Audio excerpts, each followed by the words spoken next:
नमस्कार, स्वागत है आपका डीएलएड मैथ यूट्यूब चैनल पर।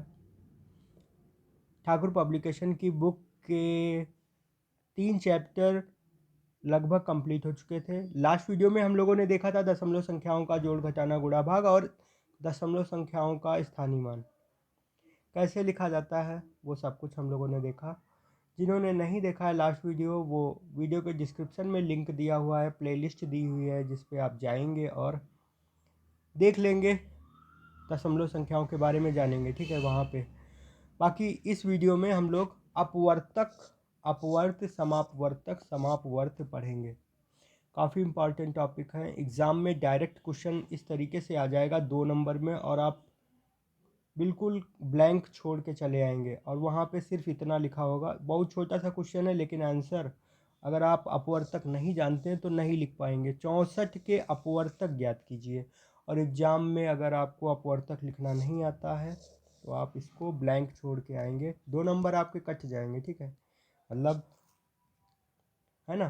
तो हर एक टॉपिक को अच्छे से इम्पोर्टेंस देते हुए अच्छे से तैयारी करिए। तो ये जो वीडियो है उसमें 4 टॉपिक कवर करेंगे। पहला होगा अपवर्तक, दूसरा अपवर्त, तीसरा समापवर्तक, चौथा समापवर्त। अपवर्तक और समापवर्तक एक दूसरे से मिलते जुलते टॉपिक है। अपवर्त और समापवर्त ये एक दूसरे से मिलते जुलते हैं। अपवर्तक क्या होते हैं वो पहले समझ लीजिए। अपवर्तक का मतलब होता है किसी संख्या के ऐसे टुकड़े ज्ञात करना जो उससे पूर्णतया विभाजित हो जाएं। जैसे 6 के अपवर्तक लिखिए, तो 6 के अपवर्तक कौन कौन से होंगे, देखिए संख्या 6 के अपवर्तक कौन कौन से होंगे। सबसे पहला अपवर्तक 1 होगा। 6 में 1 से भाग करेंगे पूरा पूरा चला जाएगा। 6 में 2 से भाग करेंगे पूरा पूरा चला जाएगा। देखिए 3 आ जाएगा ना, तो 6 का अपवर्तक कौन हो गया, 2 हो गया। 6 का अपवर्तक देखो 3 से भाग करोगे, 3 से भी पूरा पूरा कट जाएगा, तो 3 भी अपवर्तक हो गया। क्या 6 में 4 से भाग करने पर पूरा पूरा कट जाता है, नहीं कटता, तो 4 अपवर्तक नहीं होगा। 5, क्या 6 में 5 से भाग करने पर पूरा पूरा कट जाएगा, 5 एकम 5 दशमलव में आने लगेगा, तो 5 भी नहीं होगा। 6 को लिख देंगे, देखो 6 में 6 से भाग करेंगे पूरा पूरा कट जाएगा। ठीक है, समझ में आ गया होगा। तो अपवर्तक क्या होते हैं, भाग कर करके देखते हैं। कहाँ से शुरू करते हैं, देखो सबसे पहले जिसका अपवर्तक निकालना हो, जिसका अपवर्तक निकालना हो उसमें भाग करके देखते हैं। 1 से लेकर के जितनी संख्या ऊपर लिखी, 7 लिखा है तो 7 तक की, 4 5 6 7, 7 तक की संख्याओं से भाग कर करके देखते हैं, और जो संख्याएं पूर्णता विभाजित कर देती हैं 7 को, वही अपवर्तक कहलाती हैं। ठीक है, तो किसी भी संख्या के कम से कम 2 अपवर्तक तो होंगे ही। कम से कम कितने अपवर्तक होंगे, 2, और प्रत्येक संख्या का अपवर्तक 1 अवश्य होगा। प्रत्येक संख्या का अपवर्तक 1 अवश्य होगा। जैसे 2 के अपवर्तक लिखने हैं, 2 के अपवर्तक लिखिए भैया, 2 के अपवर्तक 1 होगा और 2 भी होगा। 3 के अपवर्तक बताओ, 3 के अपवर्तक 1 होगा और 2 से तो कटेगा नहीं, 3/2 करोगे 1 होगा और 3 होगा। ठीक, इसके बाद कौन, 4 के अपवर्तक बताओ, 4 के अपवर्तक बोलो क्या होगा, 1 से हो जाएगा, 2 से भी कट जाएगा, 3 से कटेगा नहीं कटेगा, 4 से कट जाएगा। तो 4 के अपवर्तक लिख लिए। 5 के अपवर्तक क्या होंगे बोलो, सबसे पहले हम लिखेंगे 1 को लिखेंगे, फिर 5 को लिखेंगे। 6 के अपवर्तक लिखेंगे, 6 के अपवर्तक 1 को लिखेंगे, 2 से कट जाएगा ना, 2 तिहाई 6, 3 से भी कट जाएगा, 3 दूनी 6। ठीक, फिर 6 एकम 6, 4 से कटेगा नहीं ना, तो 400 को छोड़ दिया। 5 से भी नहीं कटेगा, 5 को भी छोड़ दिया। तो अब किसी को कोई दिक्कत नहीं होनी चाहिए। तो 1 2 3 6 अपवर्तक में दिक्कत है क्या? चलिए परिभाषा पढ़ लेते हैं। किताब क्या कह रही है? कह रही है कोई संख्या जिन जिन संख्याओं को पूरी तरह विभाजित कर देती है वह उसका अपवर्तक कहलाता है। ठीक, तो आप अपवर्तक लिख के देखेंगे तो 2 के अपवर्तक ये, 3 का ये, 4 के ये अपवर्तक मिलेंगे इस तरीके से। तो अब वो जो क्वेश्चन एक्सरसाइज में दिया था उसका आप सॉल्यूशन कर लेंगे। जैसे 15 के अपवर्तक है 1 3 5 15। ठीक है। हाँ, एक नियम मैं बताना चाहूँगा अपवर्तक के लिए। अभाज्य संख्याओं के अपवर्तक, जैसे 11 के अपवर्तक लिखने हो तो आँख मीच के आप क्या लिखेंगे? आपको पता चल जाए कि अभाज्य संख्या है तो आप उसके अपवर्तक एक और खुद वो अभाज्य संख्या, क्योंकि वो केवल एक से कटती है और स्वयं से कटती है। अभाज्य संख्या है, प्रत्येक अभाज्य संख्याएं स्वयं से कटती हैं और किससे कटती हैं बोलिए? एक से कटती हैं। ठीक, यहाँ पे एक से कटेगी और किससे कटेगी? 23 से कटेगी, बाकी किसी से नहीं कटने वाली। ठीक है, अभाज्य संख्या है। चलिए अपवर्तक समझ में आ गया होगा। अगला टॉपिक है अपवर्त। अपवर्त का दूसरा नाम गुणज भी है। अपवर्त का दूसरा नाम क्या है? गुणज। ठीक है, तो गुणज क्या होते हैं वो समझ लो। देखो, गुणज एक तरीके से टेबल होता है। 8 के प्रथम 5 गुणज लिखिए। तो ये देखिएगा प्रथम 5 गुणज कैसे निकाले गए।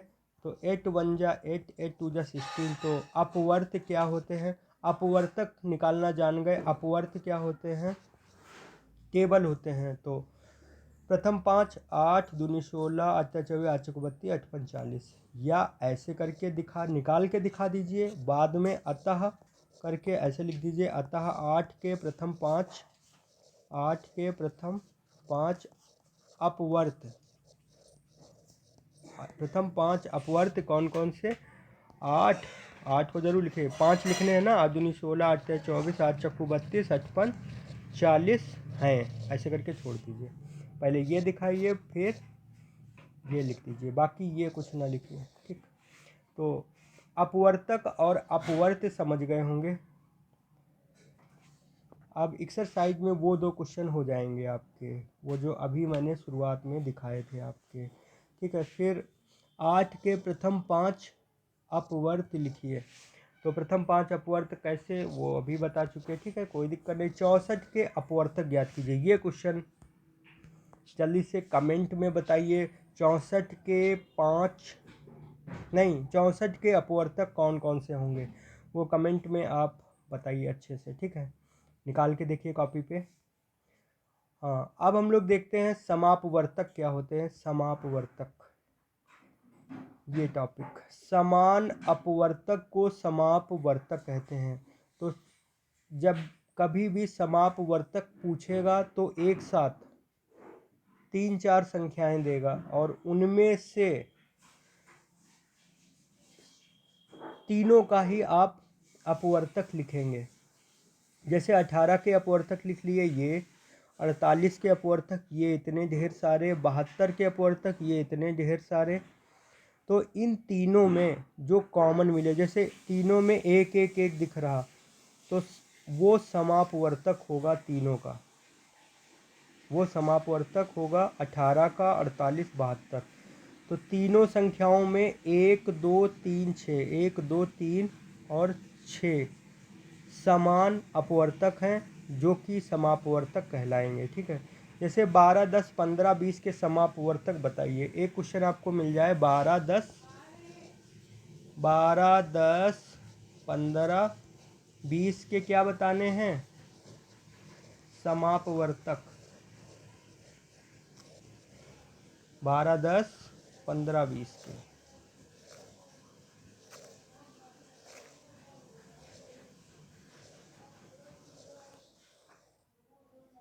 12 10 15 20।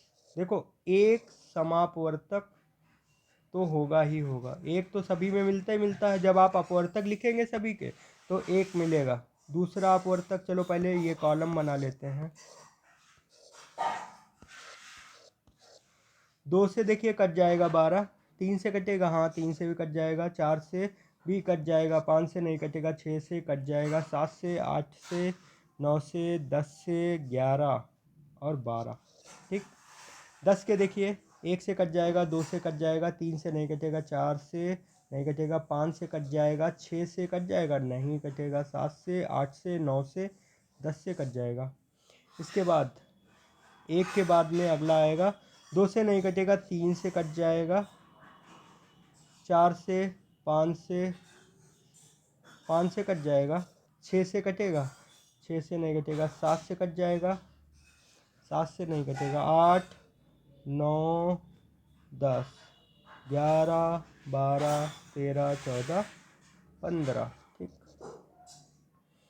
20 को देखिए, 2 से कट जाएगा, 3 से नहीं कटेगा, 4 से कट जाएगा, 5 से कट जाएगा, 6 से नहीं कटेगा, 7 से नहीं कटेगा, 8 से नहीं कटेगा, 9 से नहीं कटेगा, 10 से कट जाएगा, 11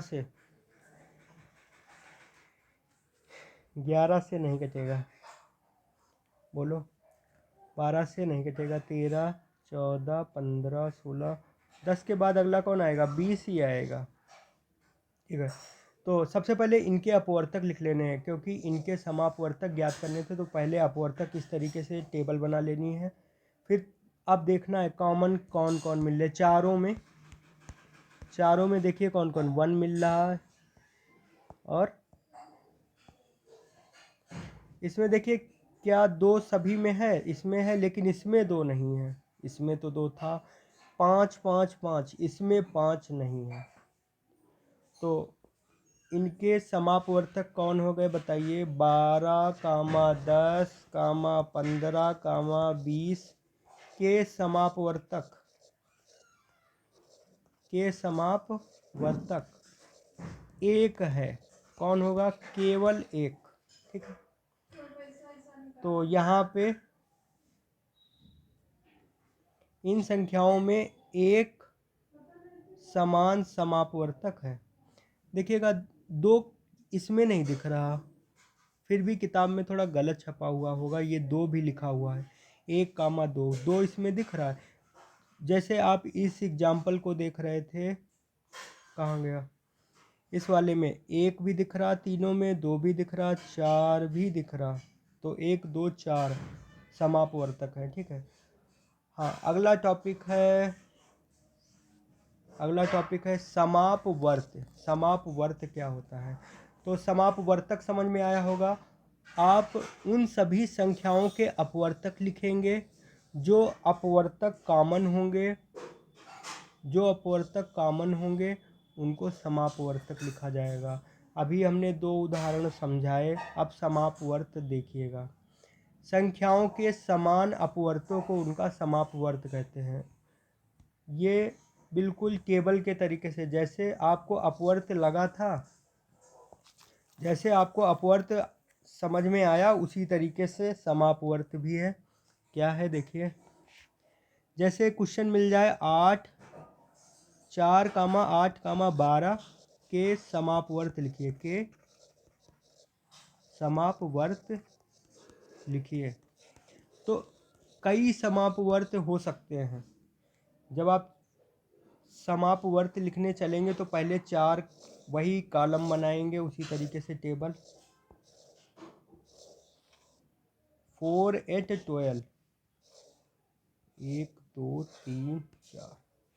देखो 4 का टेबल लिखेंगे, 4 1 जा 4, 4 2 जा 8, 4 इस तरीके से।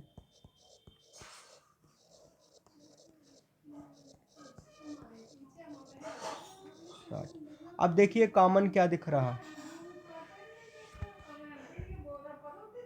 8, देखो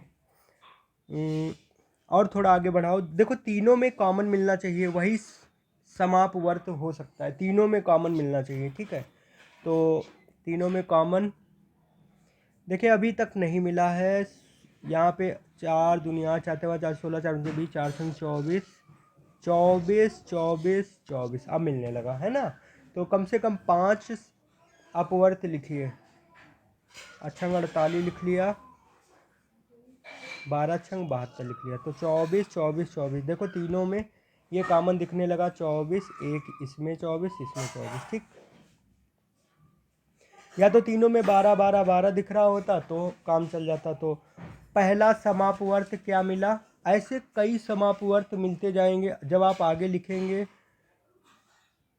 खत्म नहीं होंगे, अनंत समापवर्त मिल सकते हैं। कैसे, टेबल है, टेबल बढ़ाते जाओगे, टेबल है 24 लिखा है, इसके बाद क्या लिखोगे 28 लिखोगे, फिर 32 लिखोगे।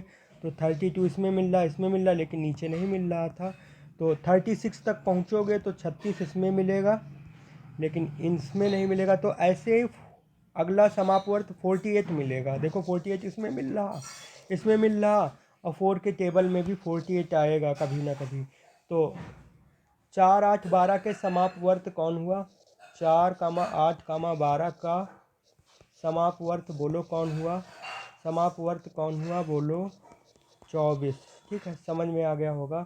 तो अपवर्तक क्या हुआ, अपवर्तक क्या होते हैं बोलो, अपवर्तक देखो, जैसे आपको 8 के अपवर्तक लिखने हो तो ऐसे लिखेंगे, 8 के अपवर्तक बराबर 1, 2 से कट जाएगा, 3 से नहीं कटेगा, 4 से कट जाएगा, 5 से नहीं कटेगा, 6 से नहीं कटेगा, 7 से नहीं कटेगा, 8 से कट जाएगा, ठीक। अपवर्तक लिख लिए। 8 के अपवर्त लिखने हो, क्या लिखने हो, अपवर्त। तो 8 के अपवर्त क्या होंगे, 8 दूनी 16, 8 24, 8 चौको 32, 8 पंच 40, और भी आगे बढ़ा के लिख सकते हो, लेकिन अपवर्तक फिक्स हो गए, इससे ज़्यादा नहीं हो सकते, है ना। तो डैश डैश डैश करके छोड़ सकते हो। अगर उन्होंने कहा है प्रथम 5 अपवर्तक लिखिए, प्रथम 5 अपवर्त लिखिए, तो ये 5 लिख दोगे, और डैश लगाने की कोई ज़रूरत ही नहीं है, क्योंकि हमें सिर्फ 5 लिखने को बोला, और अगर कुछ और बोला तो चलो। बाकी जो आपके ये वाले टॉपिक हैं समापवर्तक और समापवर्त, उनमें 2 से ज़्यादा संख्याएं दी गई होंगी, उनके लिए टेबल बनेगी। 2 से ज़्यादा जो संख्याएं दी गई हैं उनके लिए क्या बनेगी, टेबल। जैसे समापवर्तक वाला क्वेश्चन है 8 16 और 18, तो उनके बीच में हम लोग यहाँ पे पहले, अगर समापवर्तक वाला क्वेश्चन है, समापवर्तक वाला क्वेश्चन है, तो आप इनके अंदर अपवर्तक लिखेंगे, जो कॉमन मिल जाए अपवर्तक वो समापवर्तक कहलाएगा। बाकी समापवर्त वाला अगर क्वेश्चन मिल जाए तो उनके क्या लिख लेने हैं, समापवर्त वाला अगर क्वेश्चन मिल जाए तो टेबल लिख लेना है, टेबल बनानी है, और टेबल ही लिख लेने। जैसे 8 16 और 24 के समापवर्त लिखने हैं, तो टेबल लिखो, 8 का टेबल 8 24, 8 चक्कू 32, जो कॉमन मिल जाए वो समापवर्त हो जाएगा। और समापवर्त कई निकल सकते हैं, अनंत, क्योंकि टेबल और भी लिखे जा सकते हैं ना, और आगे बढ़ाया जा सकता है, ठीक है। बाकी समापवर्तक फिक्स होते हैं, ठीक है, समझ में आ गया होगा। तो कमेंट में 64 के क्या बताने बताइए, 64 के अपवर्तक बताइए, ठीक है। और वीडियो को लाइक कर दीजिएगा, चैनल को सब्सक्राइब कर लीजिएगा, फ्रेंड्स में शेयर कर दीजिएगा। Thank you.